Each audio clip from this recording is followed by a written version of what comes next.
بعض لوگ اپنی دنیاوی پریشانیوں سے بچنے کے لیے اور کیا کرتے ہیں؟ فال کھولنے کے لیے جاتے ہیں. میں کتنا کما رہا ہوں, ہاتھ میں پیسہ نہیں ٹک رہا, کیا ہوا ہوگا مجھے؟ میرے ہی گھر میں کون کی ہے چوری کر رہا ہے, یا میرے خاندان میں کوئی ہے جو مجھ پہ کرا رہا ہے, یا میرے پیسے میرے نوکر چاکر اندر سے ایکسپٹ کر رہے ہیں, وہ نکال رہے ہیں. اب یہ جانچنے کے لیے فال کھولنے کے لیے جاتا ہے. کیا یہ طریقہ صحیح ہے آپ کی پریشانیوں سے بچنے کا حل؟ بعض لوگ وہ راستے میں بیٹھے ہوئے طوطے بابا کے پاس جاتے ہیں, طوطے سے وہ چند کارڈ اٹھاتا ہے, ایک کارڈ اٹھا کے رکھ کر اندر چلا جاتا ہے. سکھایا ہوا طوطا, طوطے کو سکھاؤ تو سیکھ جاتا ہے. اور وہ فال کھول کے بولتا ہے کہ تمہارے سالے صاحب تمہارے اوپر جادو کرا رہے ہیں, یا تمہارے پیسے چوری کر رہے ہیں, یا تمہارے فلاں فلاں. ایک بھی سچ نہیں ہوتا, پورا جھوٹ. اس کا جھوٹ پلندہ اپنے بھیجے میں رکھ کر ساری رشتہ داریوں کو یہ خراب کر لیتا ہے. رشتہ داریاں, آپسی بھائی چارگی, آپسی معاملات سب بگاڑ لیتا ہے. کیا فال کھولنے کا طریقہ صحیح ہے؟ اگر ہم حدیث سے سوال کریں, اللہ کے نبی بیان فرماتے ہیں قیامت کے دن میری امت کے 70,000 لوگ بغیر حساب کتاب کے جنت میں جائیں گے. نبی سے سوال کیا گیا کون ہوں گے؟ اللہ کے نبی آپ نے بیان فرمایا لا يتطيرون ولا يكتوون ولا يخطئون وعلى ربهم يتوکلون. جادو نہیں کرنے والے, جھاڑ پھونک نہیں کرنے والے, اور داغ نہیں لگانے والے, فال نہیں کھلانے والے, اللہ پہ بھروسہ کرنے والے. جادو نہیں کرنا, جادو نہیں کرانا, فال نہیں کھولنا, فال نہیں کھلانا, داغ نہیں لگانا. ٹیٹو, جو بدن پر ٹیٹو چھڑا لیتے ہیں نا, وہ داغ نہیں لگانا. ہر معاملے میں, ہر چھوٹے بڑے مسئلے میں اللہ کی ذات پر بھروسہ کرنا. یہ 4 صفت رکھنے والے بغیر حساب و کتاب کے اللہ کے فضل و کرم سے کل قیامت کے دن جنت میں جائیں گے. اللہم اجعلنا منہم, اے اللہ ہم سب کو ان 70,000 میں شامل فرما دے. میرے دینی اور اسلامی بھائیوں, پتہ یہ چلا فال کھولنے والا جنت میں نہیں جائے گا.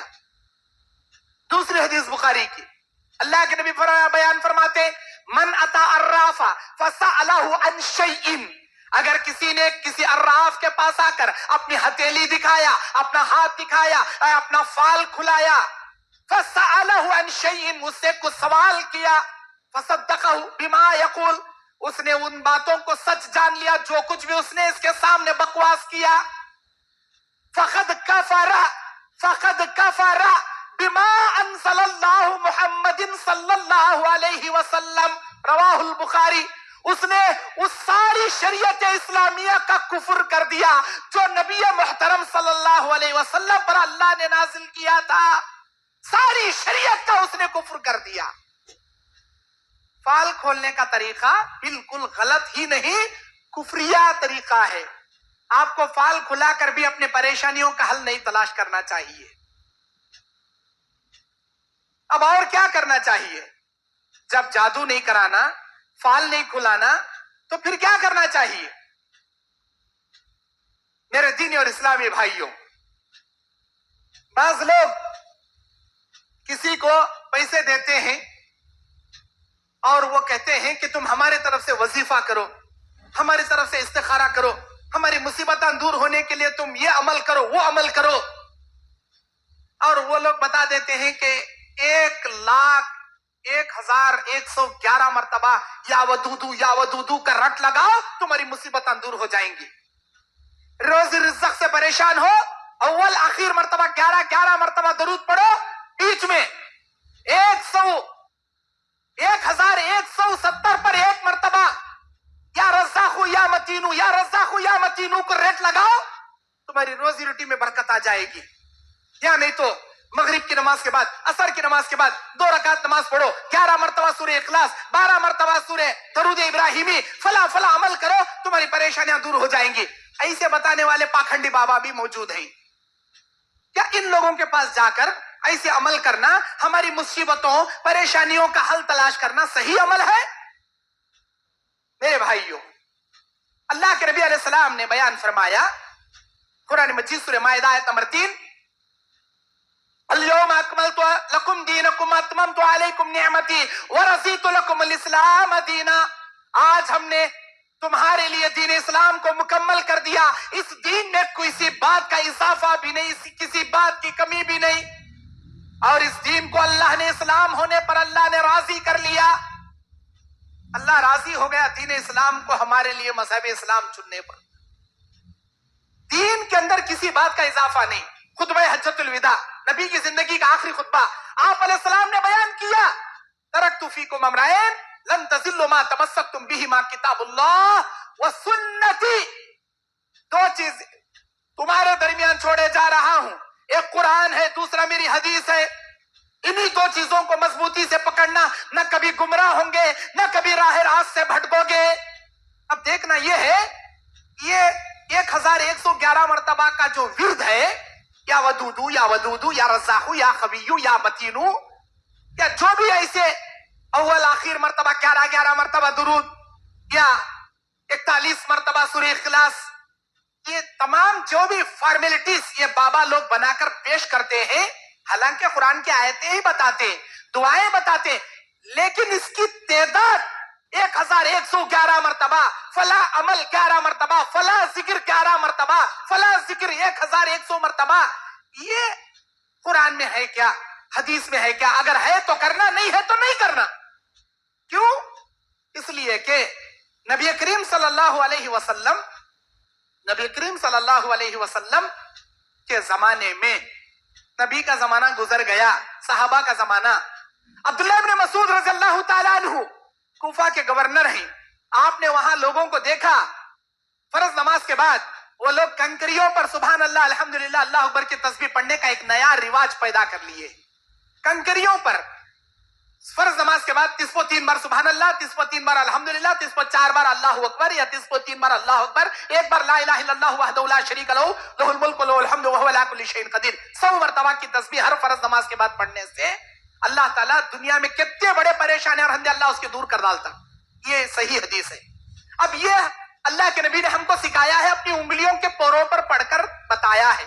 انگلیوں کے پوروں پر پڑھو, اس لیے کہ یہ انگلیاں قیامت کے دن, یہ ہاتھ تمہارے ساتھ رہے گا, یہ انگلیاں تمہارے ساتھ رہیں گی, اللہ کے سامنے گواہی پیش کریں گی. یا اللہ اس نے میرے اوپر تیرا ذکر کیا, گواہی پیش کریں گی. تم کو تعویذ پر, منکوں پر سبحان اللہ بول کے من کے ڈھکلنا یہ جائز نہیں ہے, کیونکہ تمہارا تعویذ قیامت کے دن تمہارے ساتھ نہیں آئے گا. انگلیاں رہیں گی, انگلیوں پر پڑھو. جو سنت کا طریقہ نبی نے بتایا, جیسا کر کے دکھایا ویسا ہی کرنا چاہیے, اس میں چینجنگ نہیں کر سکتے. اسلام کے اندر کوئی بات چینج نہیں کر سکتے. کوفہ کے اندر امام صاحب سبحان اللہ 100 کنکریاں لیتے تھے, سبحان اللہ انہوں ایک کنکری ڈالے تو سارے مسلح سبحان اللہ کنکری نیچے ڈالتے تھے.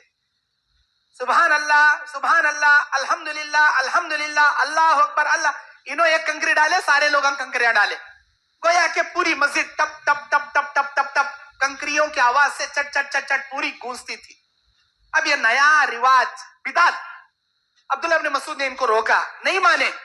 مدینہ گئے, حضرت ابو موسیٰ اشعری رضی اللہ تعالیٰ عنہ کو بتائے کہ میں ان کو منع کرتا ہوں, یہ لوگ نہیں مان رہے. ابو موسیٰ اشعری آئے اور انہوں نے کہا کہ یہ تم کیا کر رہے ہو, یہ تم کیا کر رہے ہو؟ ابھی نبی علیہ السلام کے گزرے ہوئے زیادہ سال نہیں بیتے, امہات المومنین کے مکان میں نبی کے جھبے موجود ہیں. نبی جن برتنوں میں کھائے تھے وہ برتن ابھی ٹوٹے نہیں ہیں, نبی کے برتن موجود ہیں, اور تم نے دین میں بدعت پیدا کر دیا. یہ کیا کر رہے ہو؟ ہم تو اچھا کام کر رہے ہیں. یہ انگلیوں پہ گننے میں پرپٹ آتا, ہم نا کنکریوں پہ گرے تو پرفیکٹ کاؤنٹنگ برابر ہوتی. ما انا الا بخیر یا ابا عبد الرحمن, اے ابو عبد الرحمن ہم تو بھلائی کی نیت سے کر رہے ہیں کام. حضرت ابو موسیٰ اشعری رضی اللہ تعالیٰ وہ کنکریاں لیے, مار مار کر ان کو بھگائے. جو طریقہ نبی نے بتایا وہ کرنا, ویسا کرنا, اس میں چینجنگ کرے. بدعت ہے اسلام میں, اور ایسی بدعت کی اجازت ہم نہیں دیتے. نکلو یہاں سے.